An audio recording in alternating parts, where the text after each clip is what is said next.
Hey guys, I'm here on an urban farm here in suburbia on a quarter acre, and we're going to see how much food they can grow in a very small amount of space. It is absolutely amazing, and for all of you people out there, I hope you get inspired by this, so let's go have a look. Cool. Hey, g'day. How are you, Toby?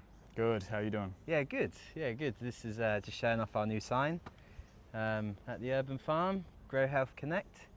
It's kind of our motto. Yeah. How's it been going? Looks good. Yeah, very good. This Yeah. looks amazing, so professional. Yeah, we got it professionally done. That's great. A lot of people always sort of say they don't know we're here in Coventry, so Yep. we've done a nice big sign, and hopefully people can see that now. Makes a big difference. But yeah. So shall we go in and see what's come on changed in. since last time? Oh well, let me show you out here first of all. All right. We've got we've made a little fruit orchard, so come on Cool. down. We've made some more garden beds for the community to hire. So there's these 5 beds here, and then we've also done a little fruit orchard. So we've got avocados, figs, lemonade, which is pretty interesting. Love lemonade tree. It's Lovely. like an edible lemon. It's beautiful, hey. Blueberries, oranges, lemons, mandarins, and around the other side we've got a few more unique trees like jackfruit, strawberry guava, loquat, ice cream bean.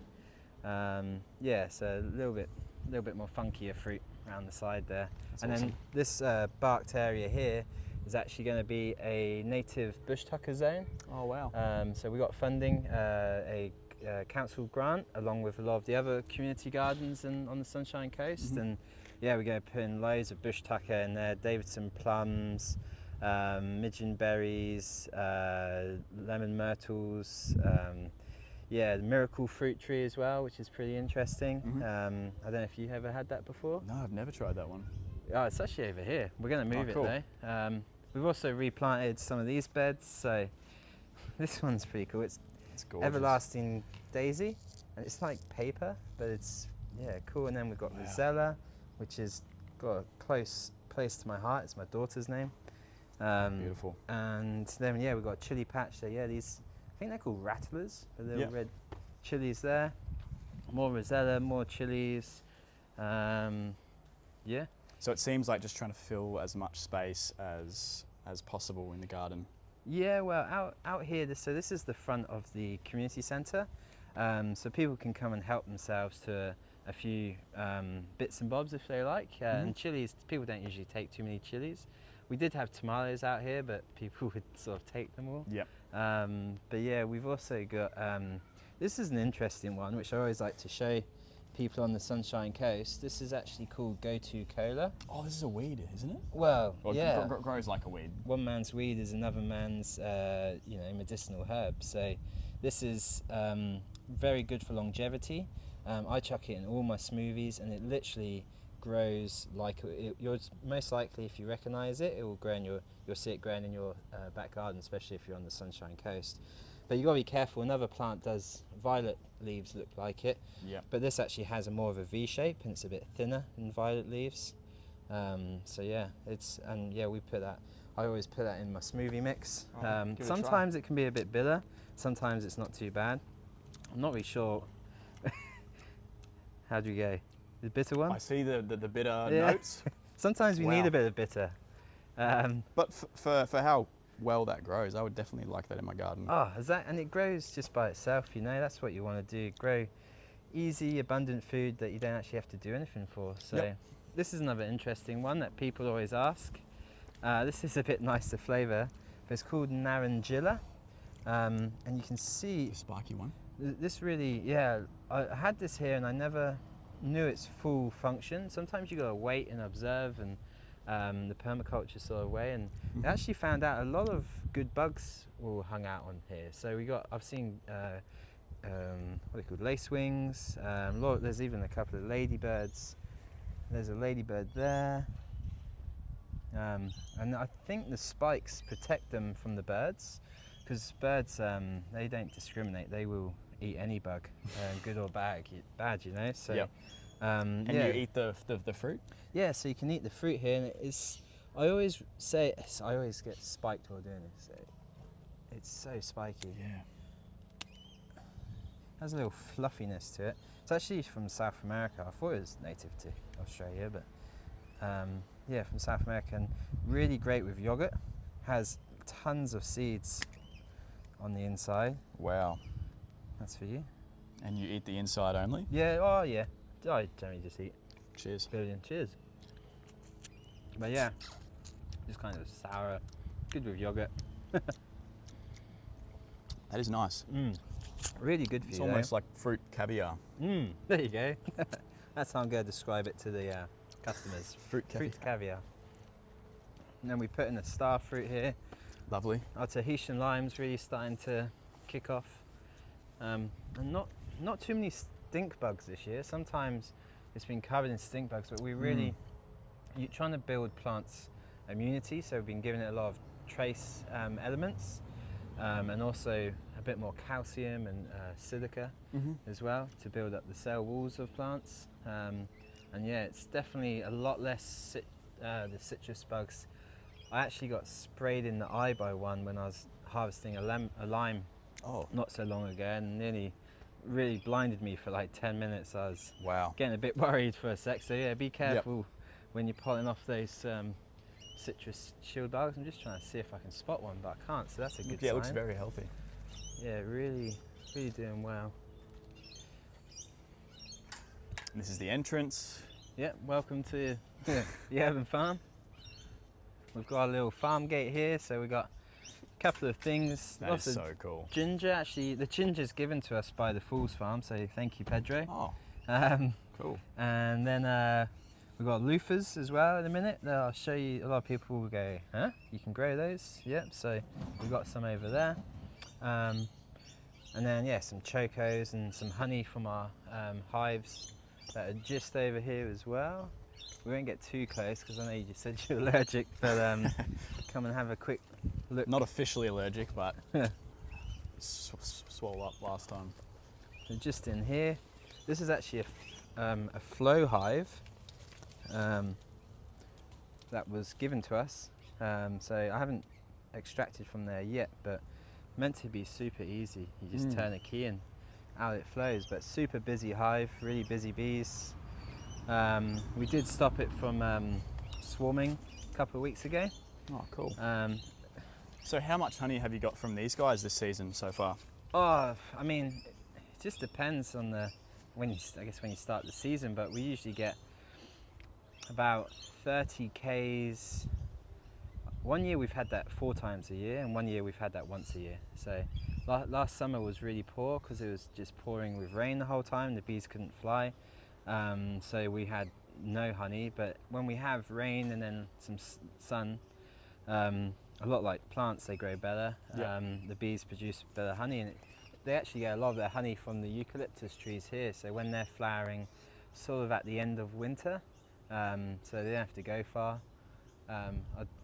I think this is the best eucalyptus tree in the neighbourhood because it's got all of its roots in my beds. So we're happily feeding it, and I thought, oh, what a waste. But actually, if it's feeding, the bees are feeding from it, we're still getting, we're kind of getting something from there, Yeah. So it's not, sometimes you just gotta wait and observe and find out, what it's, how it can help the farm. Yep. A biodynamic kind of view. This is actually our pond over here, if you can believe it. Well, some Vietnamese mint, it looks like. So this stuff is beautiful. It smells so good. Yeah, it's probably one of my favourite smelling herbs. Yeah, makes any of your cooking immediately feel like you're eating from a restaurant, So yeah, we've got Vietnamese mint in there, some water celery. I think there's chestnuts, and I think this is frog mouth, like a flower. And then I think this is Queensland taro. Lovely. And then we've actually got a bush lemon tree that we planted that's absolutely firing behind here, because I think a lot of, when it floods the pond, all the water goes straight into the lemon tree. So I think that's only like a year old. It's absolutely huge. Yeah, it's beautiful. We're thinking about making it into a fruit salad tree, because it's bush lemon. You can actually put some other citruses onto there, and bush lemon isn't necessarily the most attractive citrus, so we're talking about grafting something else onto there. or even a couple of fruits, which is pretty interesting That's cool. things. And for those of you that haven't seen this place before, you might have seen a car just go by and a big building over here. So we're actually in the middle of the Sunshine Coast metropolis area. That's what makes this place so special. There's another car. So we're 100 metres from Cotton Tree Library, and we're literally back onto the rugby field here. So if you're in the neighbourhood, come on down, the gate's always open. Get inspired to grow your own food, or come and buy some honey, or join some of our workshops. Actually, I'll put it out there right now, we just got a grant from the council to put on a series of workshops on how to grow plant immunity. So there'll be free workshops. I'll put them up soon, or maybe I'll put a link We'll down do that, below, and definitely. it'd be good to join that. And you can grow. If you increase plant immunity, you're going to increase your yield, which is what I learnt from Graeme Sait from Nutritech. Follow his podcast too. I'll put that in the description as well. Nutrition farming. It's an absolute bible of a podcast for all people who want to grow regeneratively, and he's kind of led the way for a long time. So you can see it's pretty overgrown here. We've had, the weather has been constant rain. It's probably the wettest early summer, spring I've ever seen here. And some plants have loved that, and some plants not so much. Our eggplants have been going off. We've planted some sweet corn, which hasn't enjoyed it so much. I think they enjoy the sun a bit more. Plus, that's got a little Caterpillars or something. Yeah, something's having a go. And then we've got Italian gourds or cucuzza, so they're going to fire along.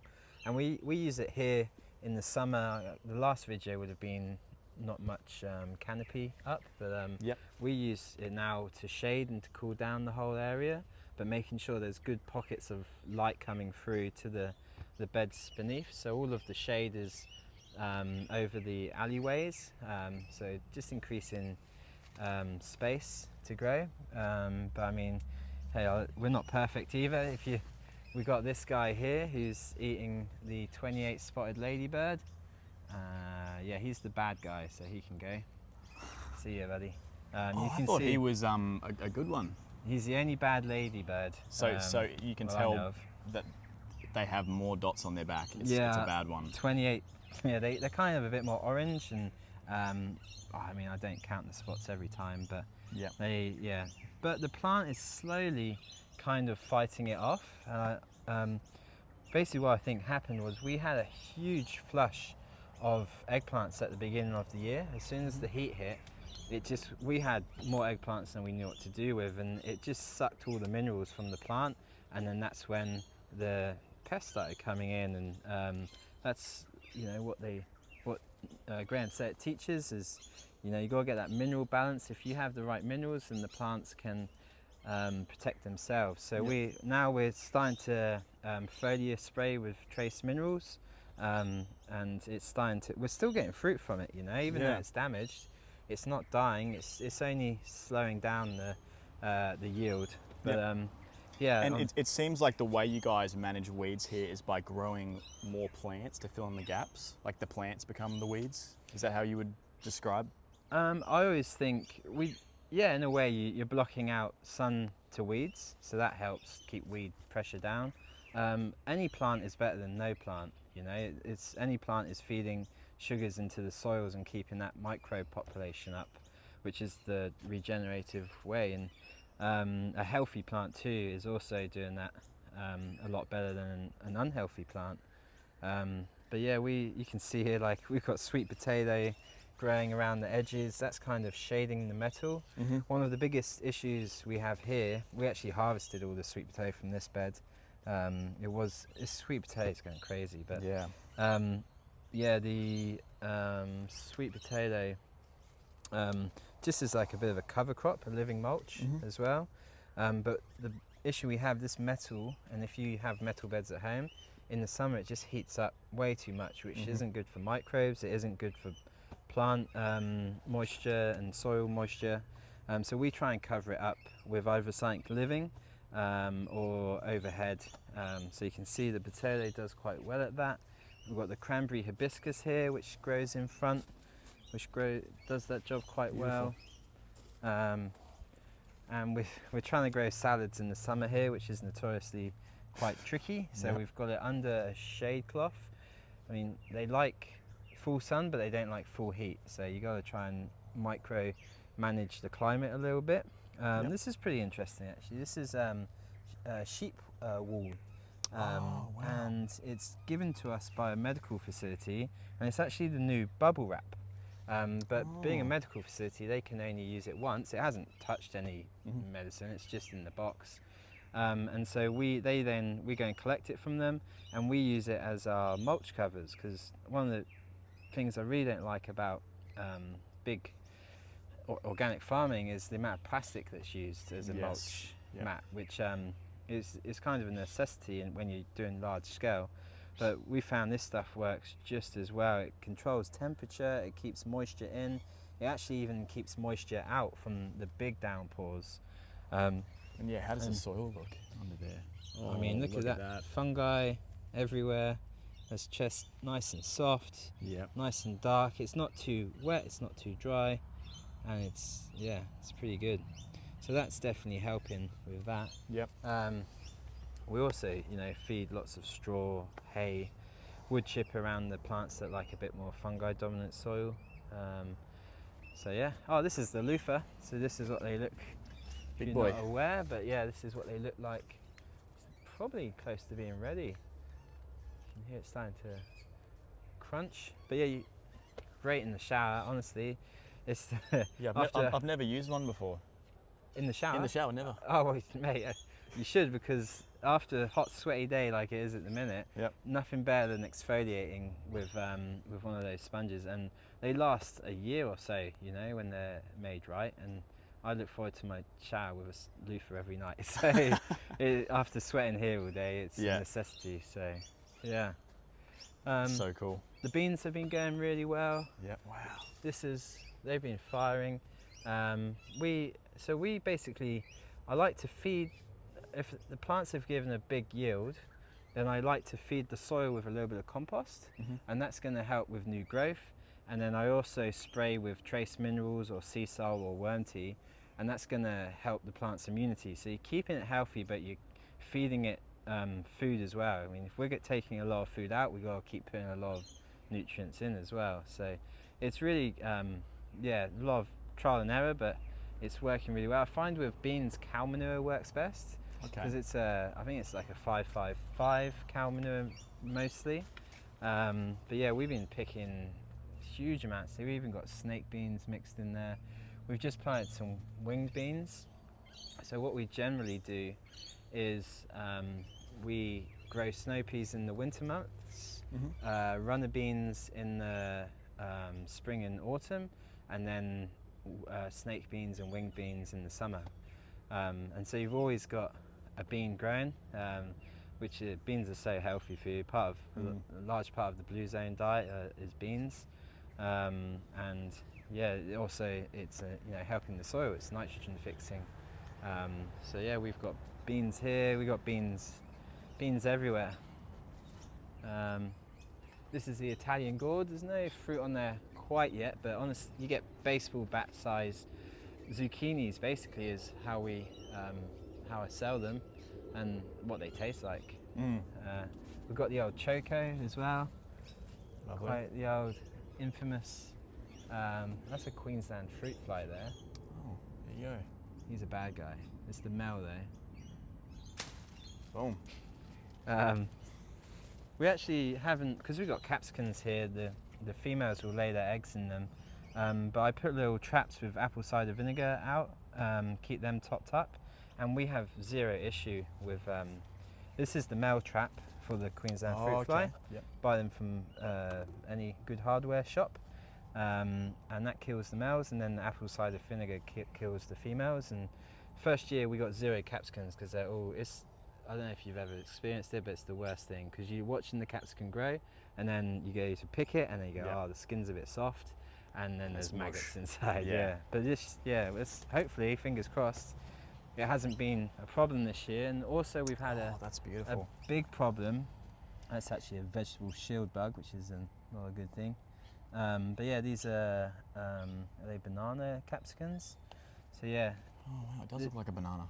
this is the first time we've been able to really grow capsicums. Yep. First year we had the fruit fly, and then after that we had broad mite, and I didn't know what it was at the time. And I spoke to one horticulturalist, and he said actually Heidi's dad over at Fruit Tree Cottage, and before I even finished the sentence, he said it's broad mite. You've got broad mite. I was Right. like, but I haven't told you what it is yet. He's like, no, you've got broad mite, and it's everywhere, and you can't see it. It's microscopic. It puts a phytochemical into the capsicums and chilies and stops it growing properly. And so this year I went on Bugs for Bugs and bought a predatory mite for it, and we released it, and then we made sure we didn't spray anything on top of the capsicums, and yeah, it's worked amazingly. It's been, yeah, as a grower, when you finally find the answer to something that's been you know, a curse for you for a while, it feels really good. So yeah, stoked that we're finally getting capsicums this year. And I've heard a saying that for no-till organic gardeners, it normally takes to about the third year for things to start kind of popping off and growing. Have you noticed that here, like the third year? Yeah, I'd definitely agree with that for sure. The third year is, and even now we're in the fourth year, is really when it's started to pop off. So, and you learn from those mistakes, those first, second, and third years, and the plants we learnt mistakes with, you learn quicker. If you get lucky and get it right first year, you kind of go, I know it all, and then you'll find the next year, you fail. So you actually learn more by making those mistakes and then remembering and growing on, hence the Queensland fruit fly, hence the broad mite issues, like we used to get ants climbing up some of the plants, so we'd put some of that ant control, like a gluey kind of sticky thing around the stems, but that could damage would damage the stems actually, even though it sort of doesn't say it will, it did. Or having mulch too high against certain plants, you know, that's like, some plants can handle it but other plants can't. And even like things that you tie up, like we tie up a lot of things here now with string, but the first year we would sort of kind of tie it around the vine, and then that would rub the vine, and then that's when an insect could get in and attack the pest. So now we don't, we tie everything to separate either stakes or holes that are to the side. Yeah, just little things like that, you know. But yeah, what else we got growing on here? So yeah, we've got more eggplants. This is where the choco starts, and it just goes over the whole farm. We've got celery down here, more capsicums over here. Tamala is just growing everywhere. We literally have them growing out the little side holes here. Just trying to maximise This is space. one of my favourite parts of the farm is utilising the sides of the garden bed to grow food. So that goes up here. Amazing. We're trying to keep it more like they would in a professional farm, where they have one stem and then keep the leaves clear at the bottom and just at the top. Yep.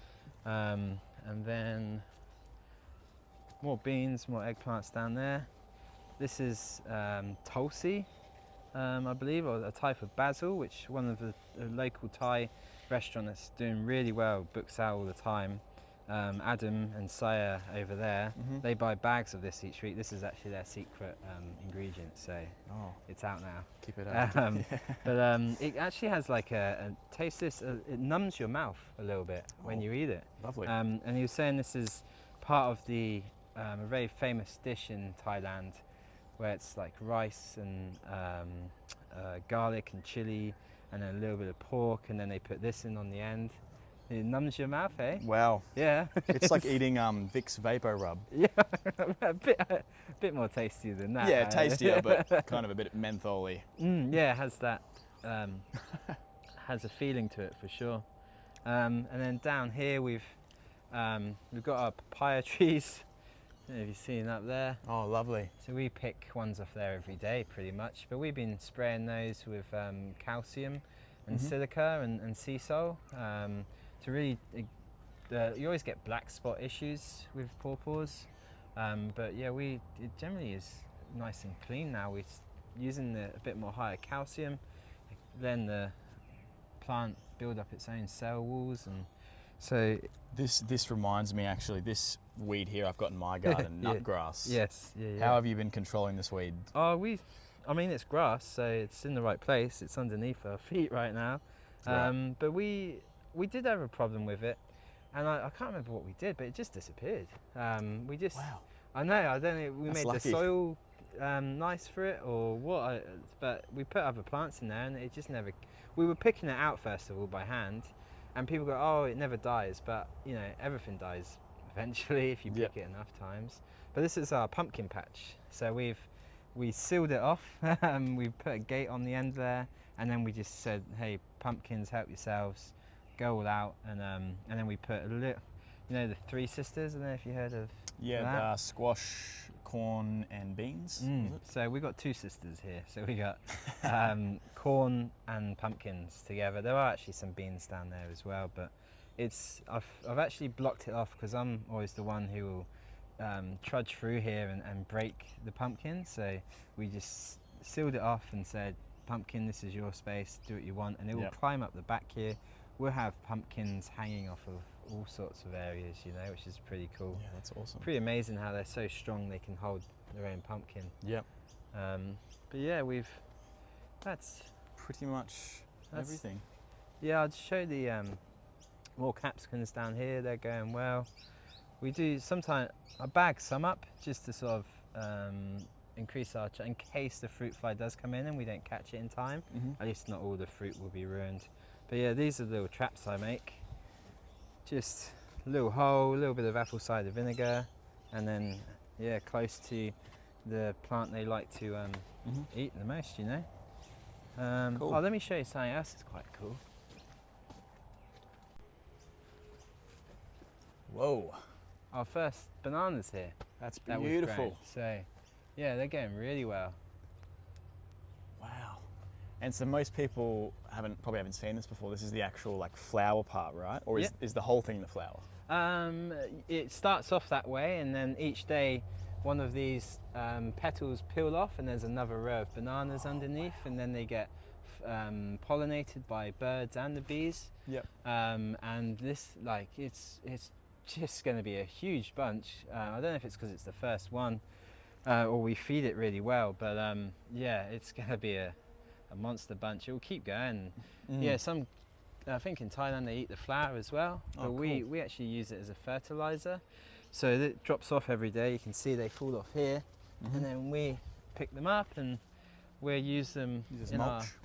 and there's another one here. Oh, cool.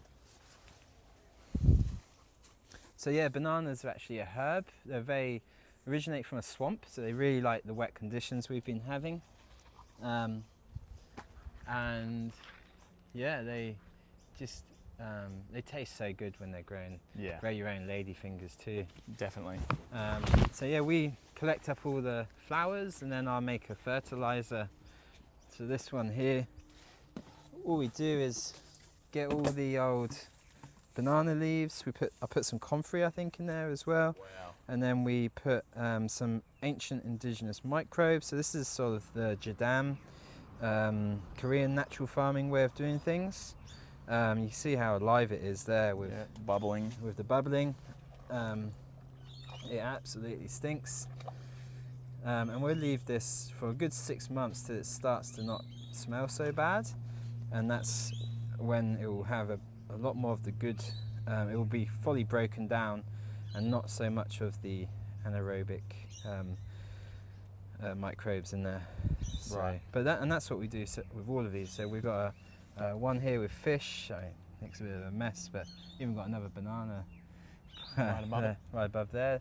We've got ones for celery, we've got ones for beetroot. So this is just celery, ancient indigenous microbes, or it's basically leaf mold broken down. Yep. Put a potato in there for starch as well. Leave it for at least 6 weeks, and then we'll feed the celery one just to the celery. The Jadam way is that everything the plant needs is within that plant in the right doses of all the different minerals there are, and also the different bacteria that it likes to use. So yeah, so we've got beetroots, celery, capsicums, bananas. Yeah, it's a cheap, easy way. Yeah, check out Jadam if you're interested in that. Jadam, I'll put that in the comments too, the description. Cool. But yeah, we grow all of our own seedlings as well. I don't know if we showed you this last time, but Yes. we've got the soil blocks here. So these are awesome. They start off in the micro blocks, and then we move them up to the macro blocks, and then if they are doing well, then we take them over here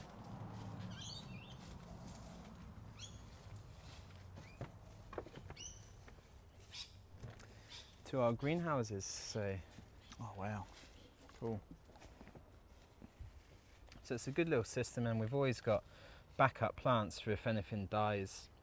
You know, so there's no the soil's never left bare. Mm-hmm. And yeah, we also sell these as well. People come in and see what we got. That's great. So yeah, our grapes have gone really well this year as well. Grapes. First Oh, time. I didn't even know you could grow these here that well. Nor did I. We've had this vine for like 4 years and nothing's really happened, and Wow. then this year it actually kicked on for some reason. Dragon fruits as well. And that's another blue zone food item, isn't it? The grapes. The grapes. Oh, I the imagine so. Italians eat a lot of grapes. Yeah, for sure.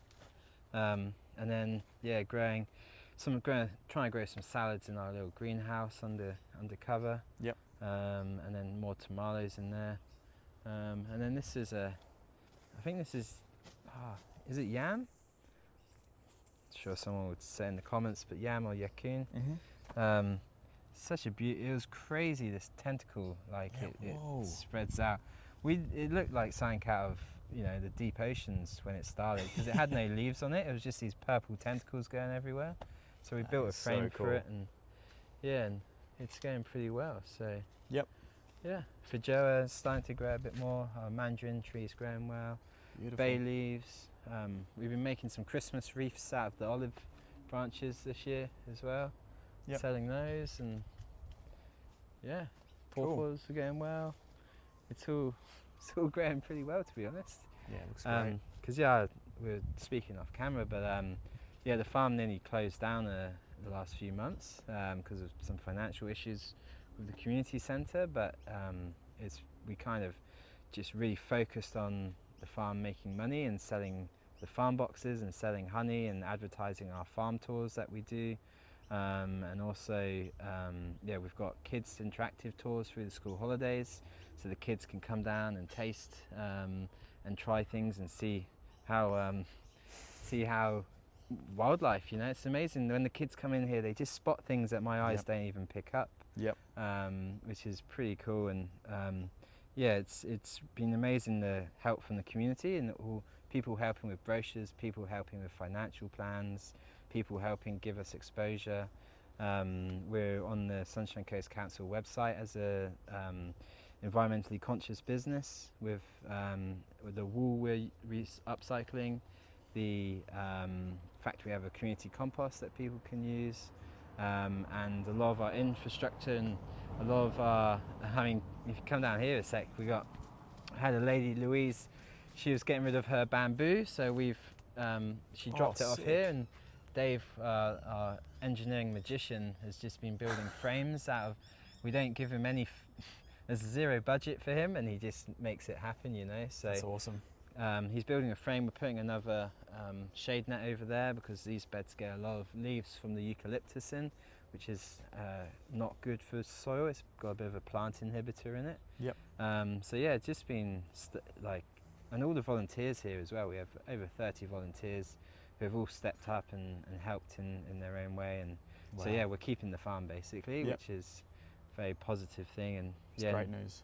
yeah, and we've had workshops on grow your own wellness as well, which I do with Ellen and Louise. So people come here and we talk about the connection between healthy soil and plants that have high Brix levels. Where I don't know if we talked about this in the last video, but Maybe a reminder might be helpful. yeah, so plants have the ability to produce their own immunity when they've got the right minerals, sufficient light, consistent watering, and really good healthy living soil. And that immunity increases a plant's from simple sugars to amino acids to protein, and that protein is what is a lot healthier for humans, and it's what becomes medicine for humans. So yeah, by having really healthy, not only plants that aren't sprayed with chemicals, but plants that actually are medicine for us, is where I think farming needs to be, you know, and where all farms should be. We should be advertising our bricks levels on each label of things we sell, and the higher bricks level, then the higher the price should be. Because there's a lot of good organic farms, but it doesn't necessarily mean they're going to have a high bricks level. So it's almost like grading your assignment. It's like, yeah, it's like a great seeing how well you're actually doing, not just saying we're organic, but actually, you know, proving the nutrient density of the fruit and veg you're selling, you know. So yeah, that's why I hope the food industry and the agriculture industry will go, you know. And then we'll be eating a lot, we'll have a lot less health issues in the world, and we'll all be a lot better off. So that's what our workshop goes into. And I have a naturopath who comes and sort of verifies all of the research I've done as well. So they've been popular, and we're actually going to be in the weekly preview in January for new resolutions and getting people to after New Year's Eve they'll be looking for some New Year's resolutions, and cool. Hopefully a lot to do with health, and I think this is the healthiest food you can buy, you know, because we pick it all. Dell is at the minute, we've got 4 boxes this afternoon, and she's 4 o'clock pickup, and it's nearly 3 o'clock now, so we're picking it literally you know, minutes before or an hour before you get your food. So it's going to not have lost any nutrients basically. That's great. Unless you can grow your own, this is the next best thing. Yeah, it's the most fresh food. Yeah. So one final question for you is, how can people support you guys if they want to do that? Yeah, well, they can watch the videos, give a comment, follow us on Instagram, theurbanfarm.mnc, join our workshops, check out our website, buy some honey, come down, volunteer is another way, drop off compost. And there's going to be a free workshop as well, so I think we mentioned that at the beginning, so we'll put the link down below. But yeah, just get involved, come down and say good day, and yeah, it'd be good to see you. Yeah, cool. Thanks for that, Simon. No That was very worries. inspirational. Thanks, David. See you soon.